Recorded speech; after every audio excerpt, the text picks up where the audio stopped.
Aaliyah finds Kelsey. Kelsey's about to make a move. She gets off the ball. Now look at Kelsey Mitchell start slow walking. Like, just look at this. She's not moving. She's not sprinting. Aaliyah's right there at the top of the key. Like, just look at them. They're just walking straight still. Like, oh, all right, go ahead, Kaylin. Leaving Kaylin on an island. Kaylin gets off the ball. Now her and Kelsey on top of each other. Monique Billings and Aaliyah on top of each other. Yo, I ain't gonna lie. This might be the dumb. Yo, this coaching will literally drive anybody. Like, what is this? Why is Monique Billings and Aaliyah together? Why is Kelsey Mitchell and Caitlin Clark together? Like, do we know what spacing means? like, why is it like this is every play on every night? Like, look at this. Look, pass the ball, pass the ball, pass the ball. Look, Caitlin wide open, clank, pathetic. Well, let's watch it again one more time. Look, Caitlin's wide open, nobody's on her. Look, this is no. She's standing wide open on the perimeter, hands ready, calling for the ball, and her own teammates are actively ignoring her. This isn't just bad basketball, this isn't a fluke possession, and it's certainly not a random error in the heat of a fast-paced game. Anyone with two working eyes watching this footage can see exactly what's happening. Caitlin Clark is not getting the ball, and it's starting to look less like an oversight and more like a deliberate, frustrating snub from the very players who are supposed to be her allies on the court. This isn't just about one game. This is a pattern that's raising uncomfortable questions about team dynamics, professional respect, and the bizarre way a generational talent is being treated in her own locker room.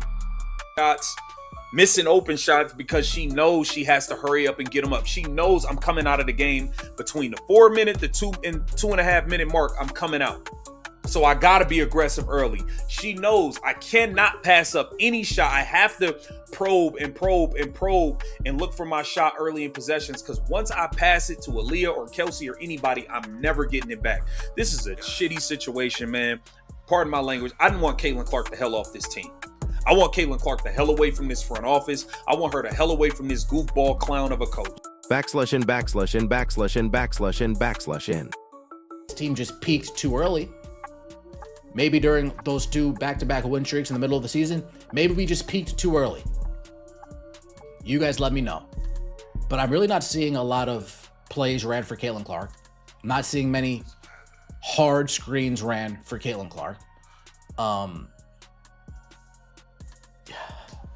really not seeing anything to get her open outside of iso ball. Now, think about how absolutely wild this situation truly is in the context of professional basketball. Every single team in every single league, from high school to the pros, builds its offense around getting the ball to its most dangerous scorer. That's not a controversial coaching philosophy. That's the fundamental, basic strategy that every single franchise adheres to. So when you watch possession after possession, game after game, where the most feared shooter on the roster doesn't touch the ball for extended, inexplicable stretches, that's not a scheme issue. That's a group of professional athletes either unwilling or, frankly, unable to make the simplest read in basketball, get the ball to your best option. And frankly, the idea that they're unable to do something so basic is a slap in the face to their professional standing. Loss is because of stupid coaching and free throws. I mean, there was one point Caitlin Clark was actually playing good and he benched her. Made no sense. And then Boston, I'm telling you, somebody gotta curse her out, bro. The way she's playing basketball is pissing me off. I hate the way she's shooting the ball lately, and she's just making me mad. Her backslash in, backslash in, backslash in, backslash in, backslash in. You know, Kelsey Mitchell, your defender could have literally been playing the ball from behind you. So you're literally doing all this, dropping it so nonchalantly. Phoebus could have literally just came and stole the ball right here because you want to throw a little hissy fit again. Kaden gets the ball and look at Kelsey Mitchell with her hands up, just standing right there. No effort to sprint. Aaliyah Boston, no effort to sprint. No flashing to the nail, nothing. Like, look at this. This is embarrassing, chat. Leaving Caitlin on an island. Like, man, I'm done with this team, chat. I'm not even going to sit up here and lie to y'all. Then, I posted this right here that Kelsey Mitchell leads all scorers with 9 points in the first quarter, and the Fever are losing by 7. Once again, back to the good old days where Kelsey scores, but the Fever loses the game. Kelsey can score as much as she wants. It won't translate to any wins because Caitlin is not facilitating. She's not creating advantages. So Kelsey can score all the points she wants. Eventually, you can't score 100 points by yourself, Kelsey. Here, where it gets absolutely mind-blowing. Clark will bring the ball up the floor, do exactly what a disciplined point guard is supposed to do, and give it up early to keep the offense flowing and unselfish. That's textbook basketball. That's the kind of fundamental play that gets praised in every single coaching manual ever written. But watch what happens after that pass leaves her hands. She doesn't get it back, not once. The ball goes from teammate to teammate, swinging around the perimeter, working its way through every single player on the floor except her. And by the time the shot clock winds all the way down, someone else is forcing up a heavily contested three-pointer while Clark is standing there in the corner, still waiting for a ball that never, ever comes back around to her. This isn't just poor execution. This is a systematic exclusion. Caitlin Clark the keys, letting Caitlin Clark run the game. In fact, I want the Fever to have more turnovers because it means Caitlin Clark is running the game. You know what that means? That means they'll have more assists, they'll have more fluidity, they'll have more rhythm. Players will have more motivation to be in their spots. Lexi Ho has spoken about it, how she knows where to be and how she gets rewarded for it, because in the past she wouldn't be hit before. But you know, it is what it is. I want you guys to watch this little clip real quick. Aaliyah finds Kelsey. Kelsey's about to make a move. She gets off the ball. Now look at Kelsey Mitchell start slow walking. Y'all seeing Kelsey Mitchell start slow walking right here. Once again, for those who missed it, Kelsey was trying to get in her bag, start making her move, and she realized that Caitlin was coming to get the ball. Now Kelsey Mitchell just drops the ball with an attitude like, all right, go ahead and Backslash in, backslash in, backslash in, backslash in, backslash in. Played small forward for the entire first half of the game, all the way until about 4 minutes left in the third quarter when the Indiana Fever were down by 9. The girl was playing small forward. Aaliyah Boston brought the ball up the whole first 3.5 quarters. This is ridiculous. This is now Caitlin Clark not involved the first 3 quarters. She got to go one-on-one over and over and over to try to get involved. Nobody passed her the ball not named Sophie Cunningham. This shit is ridiculous, man. This is ridiculous. Caitlin Clark forced the jack up shots in the first 5 seconds of the shot clock because she knows, God forbid, if she passes the ball to anybody, it's impossible for her to get the ball back at any point in a given possession. It's ridiculous. Bro, Stephanie White played Aaliyah Boston at point guard for 3.5 quarters. I'm ready to lose my mind. This isn't a fluke. If this happened once, you'd call it a broken play, a miscommunication on a busy possession. You chalk it up to the chaos of the game. But it keeps happening game after game against multiple opponents, and at some point, fans stop calling it a coincidence and start calling it exactly what it looks like on the screen in front of them. A deliberate strategy, conscious or unconscious, to sideline the team's biggest star. This isn't just about missed passes. It's about a complete breakdown of trust and the glaring failure of a team to capitalize on the generational talent they have. The tape doesn't lie, and what it's showing is a mess. Full first half, ISOing all day, no teamwork, slow basketball, the ball not moving around. I mean, it's ridiculous work what we're doing out here. Then we get to the closing side of the game. AB going up with a contested shot. I mean, I don't know what she was throwing up at the end. Caitlin Clark throwing up a contested shot. I don't know what she had going on with this ISO stuff. Why are we ISOing when we just saw evidence that if we run the pick and roll, we can get a good look. We can get a good look, right? The entire first half was nasty work. ISO this, ISO that. I mean, my eyes felt like somebody dropped lemon drops in them, dog. Backslash in, backslash in, backslash in, backslash in, backslash in. She is putting on MVP caliber play, but she got teammates that wants to hold the ball like they Michael Jeffrey Jordan or somebody. Like, this is nasty. She's setting people up, getting people open, all type of stuff. Busting people. 21, 7, and 4. 50%. Like, what are we talking about? Look at this, look at this. Perfectly set up. Perfectly set up. This is crazy. I'm happy we lost. And I hope we keep losing. I hope we keep losing. Now listen to this part, because the Liberty game offers one of the most damning pieces of evidence. Clark has the ball at the top of the key. The defense hasn't even collapsed on her yet. There's no immediate pressure forcing her hand. So she's doing exactly what a smart, disciplined guard is supposed to do. She's looking to make the asterisk right asterisk play instead of forcing something bad into a crowd. She scans left, nobody. She scans right, nobody. She looks for a cutter, someone flashing hard to the basket, someone relocating along the baseline to give her a clean passing window. And get this, there's nothing there for her. Absolutely nobody moved, nobody cut, nobody gave her anywhere at all to put the ball except right back into her own hands. It's like watching a scene unfold in slow motion, where the rest of the cast simply refuses to play their part. You got Stephanie White doing the yapping that she does.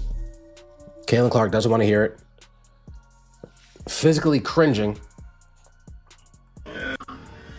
Look at this. Physically cringing, looking physically ill.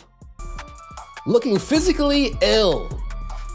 Physically ill by whatever Stephanie White sang. Like, damn, I'm tired of hearing this. But hey. Trying to run away. Stephanie White says, no, get over here. Get over here, Cece. Let me talk to you.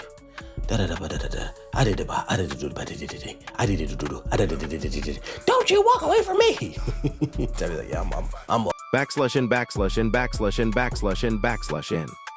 Right, late in the third, we start to figure out, oh, if we run the pick and roll, we can not only get Caitlin a mid-range shot, not only get somebody a lay at the rim, we can also not take the shot and find an Aaliyah Boston in the corner. We can find a Sophie in the corner if we just take our time and focus and move the ball around, not panic. Then all of a sudden we figure that out. Oh my goodness, look how it works. Look how it worked. While Clark is scanning the floor, desperately searching for someone, anyone, to give the ball to, every single one of her teammates is standing completely still, like statues frozen in time. Nobody is cutting back door. Nobody is relocating to the opposite wing. Nobody is setting a flare screen to free themselves up for even half a second. In a functioning offense, when the primary ball handler starts looking for a pass, especially against the Liberty's aggressive defense, teammates react instantly. They move with purpose. They create an angle for her to work with. But what we saw here was the exact opposite. It's like watching a photograph frozen in time. 5 grown professional athletes on the floor, and 4 of them just froze in place while the 5th one, Clark, desperately searched for someone willing to help her out of a tough spot. This isn't just bad basketball. It's a profound lack of awareness and, frankly, a betrayal of basic team principles. Look at the baby go. Watch her work. Look. Got Michaela out there looking amazing, man. Shout out KK, man. Steps up and handled that business. Look at that. Straight to the rack. She too little. Straight to the rack. We looking at the best thing that's in the WNBA. Look at this. Over Angel. Oh my goodness. Splash. Splash. 3. Look. Get up. Oh, right there. What you gonna do, Harris? Bang. That's what I'm talking about. Look at the baby go. Putting the team on her back. Midi. I thought she didn't have a midi, y'all. Look at that. Look. Don't give me too much space. Look at that. Oh, you watching too hard. Look. Let's go, Boston. Come here. Oh, look at that bag. Over Angel. Look at that. Backslash in, backslash in, backslash in, backslash in, backslash in. Caitlin Clark can be as great as anybody. She can be Michael Jordan, Tom Brady, Patrick Mahomes. She can be anybody.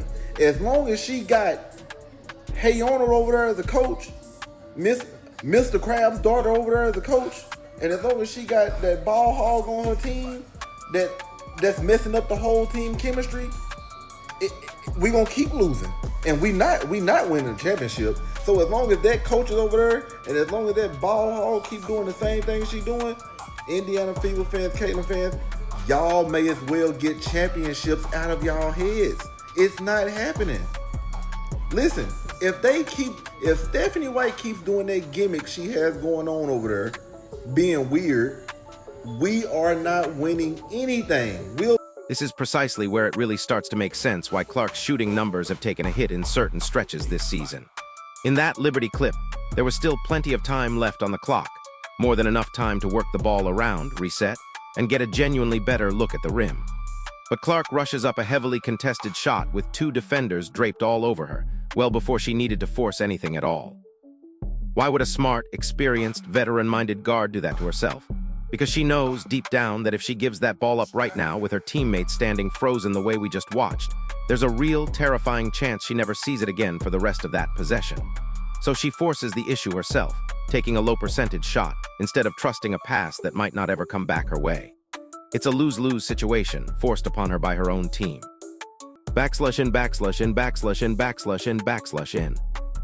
Here's the kicker. Clark will try to hold the ball, wait patiently, hope someone gives her an outlet, and gets absolutely nothing in return for her patience. And then later, she's clearly learned her lesson from moments exactly like that.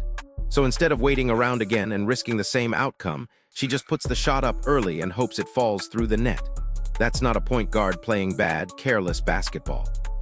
That's a point guard adjusting in real time to teammates who have shown her, over and over across multiple games, that once the ball leaves her hands, it isn't coming back around.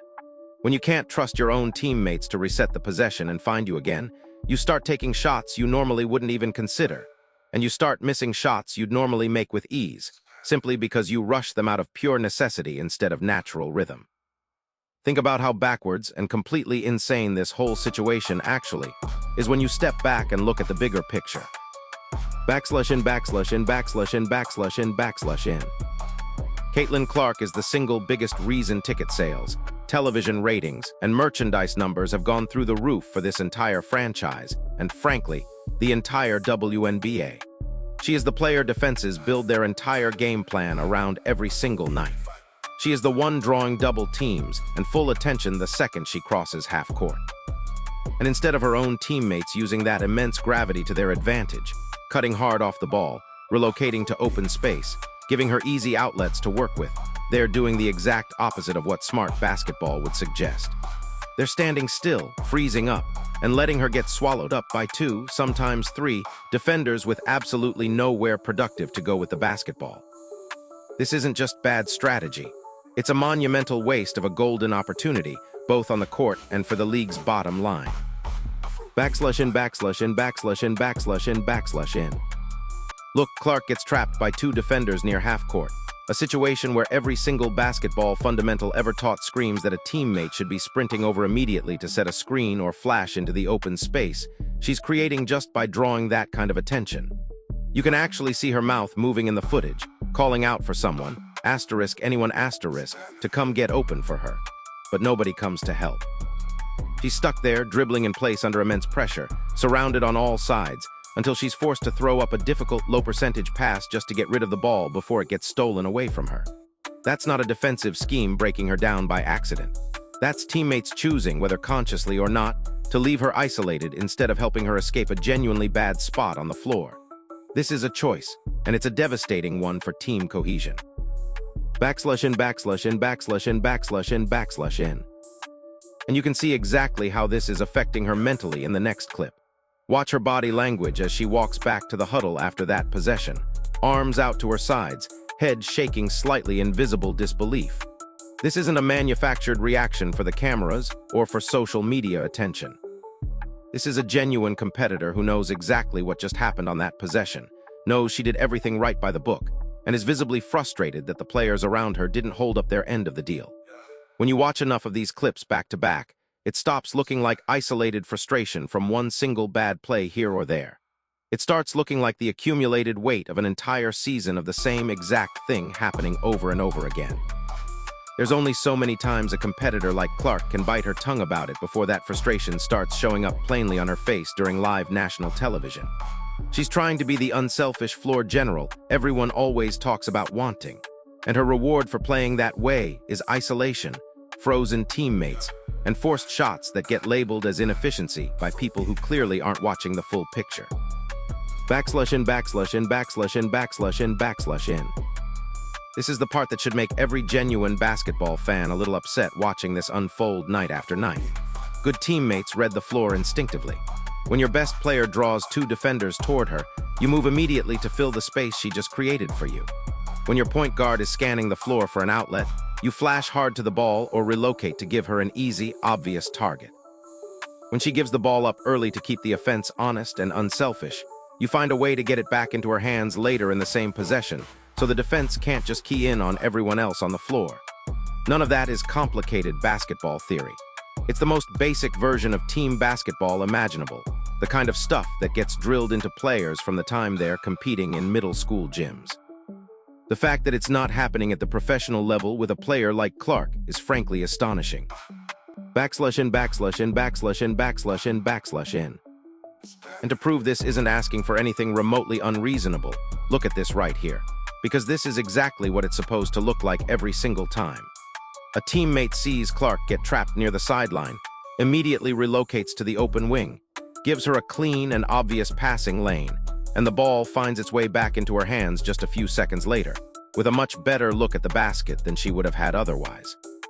The fact that this exists as a highlight, as something that genuinely stands out because it's so incredibly rare compared to everything else we just watched, tells you everything you need to know about how the rest of these possessions have actually been going all season long.